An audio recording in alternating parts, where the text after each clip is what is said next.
Haya, natoa ofa leo. Ofa. Maoni yamekuwa mengi, watu wanataka kuku, watu wamewapenda kuku. Natoa ofa. Sikuwa na mpango huu, lakini natoa ofa.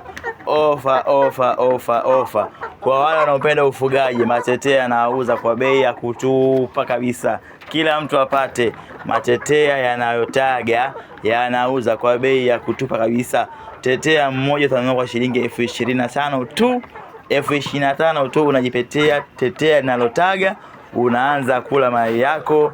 Kama ni kutotoresha mayai yako, kama unataka kumla kuku mwenyewe na mayai yake, wewe tu. Kama unataka kupika mayai kuku na umwacha, wewe tu.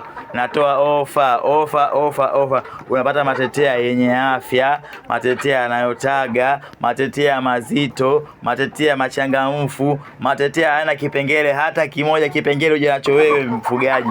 Karibuni sana, tunafanya delivery mikoa yote, tunatuma kwa uaminifu mkubwa na kwa gharama ya mteja. Tunatuma mikoa yote kwa gharama ya mteja. Matetea yetu hayana kipengele hata kidogo.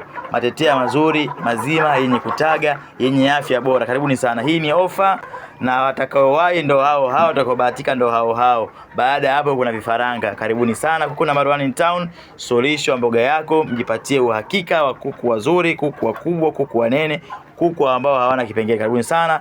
Wamebaki wachache, watakaowahi ndo hao, watakaobahatika ndo hao. Baada ya hapo weka oda vifaranga vinapatikana baada ya mwezi, vitakuwa vina mwezi mmoja, vitakuwa vina chanjo zote na dawa zote. Karibuni sana.